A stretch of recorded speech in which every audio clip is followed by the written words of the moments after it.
Il est 10 heures du matin lorsque nous quittons la ville d'Igouma, accompagnés d'un guide direction Katiazo.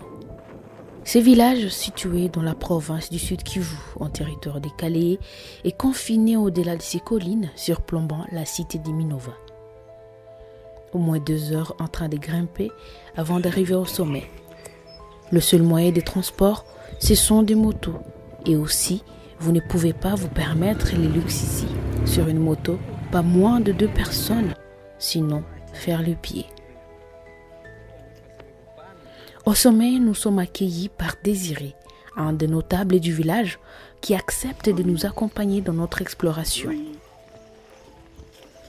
Au passage, il nous raconte qu'ici, c'est le village d'origine de plusieurs hommes politiques du pays.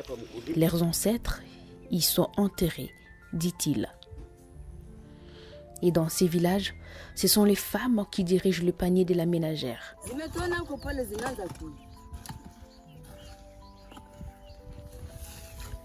Cultiver son propre champ ou travailler dans les champs des autres et être payé au minimum ou encore porter les marchandises sont les principaux moyens de subsistance pour ces femmes.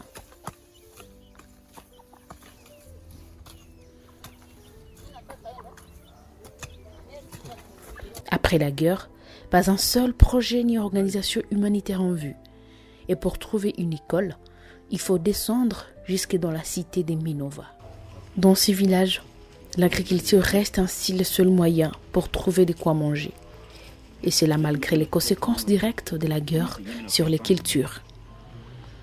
Sans aucun autre moyen, ces femmes ne peuvent compter que sur elles-mêmes pour nourrir leur famille. Kama utaenda tumikia mwingine tutumikiana mwingine anakupa lukuta kusudi upate kenye utakula upate mavazi vya vile.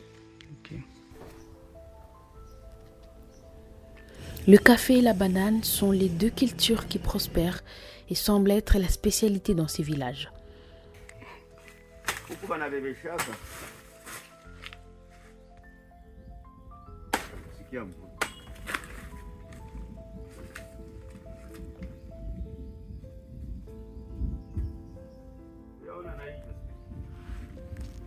Après la récolte, c'est sur les dos que ces femmes portent les cultures jusque dans la cité de Minova pour une vente à moindre coût. Malgré la prédominance de ces cultures riches pourtant dans d'autres localités, les habitants de ces villages peinent à en bénéficier pleinement. Dans son champ, Désiré nous explique la réalité de son village. Mugomba ya ndizi inashindia kahawa. Eti kunini? Kahawa hayo inakomalia mara pili mwaka. Kuna kwa grand campagne na petite campagne. Me mugomba hayo ni inani. Unaitia mudongo inatoa. Itakusaidia kukula. Unaujisha. Me kahawa hapana. Hapana, ifo kama cooperative. Na cooperative sasa. Najua kwa maana mulimo ya kahawa banaizarau tu sana. Waangalie leo hii 1 kilo ya cerise iko 1500 francs. Ijapokuwa ndizi leo hii iko ma 12000, 11000, ukaiuza chini ya pale unaweza iuza ku 8000. Cultivateur de café depuis plusieurs années, en plus d'être notable, il emploie plusieurs femmes à qui il paye 3000 francs congolais par jour, soit moins de $2 pour cultiver ses champs. C'est tout ce qu'il peut donner aux travailleurs journaliers.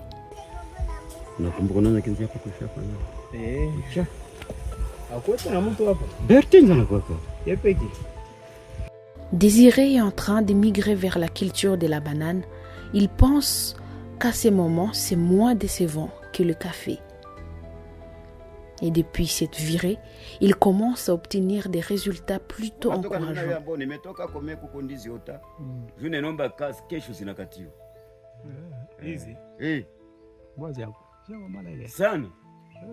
Pour le régime de ce taille, il pense les vendre facilement entre 15 à 18 000 francs congolais. Toutefois, Malgré ses espoirs et les potentiels de ces villages, les conditions de vie y sont encore difficiles. Katiazo, une terre visiblement très fertile, demeure enclavée au milieu de ces collines. L'accès aux services de base est limité et les débouchés pour vendre les produits agricoles sont restreints. Plusieurs années après la guerre, les habitants continuent de s'adapter avec les moyens disponibles.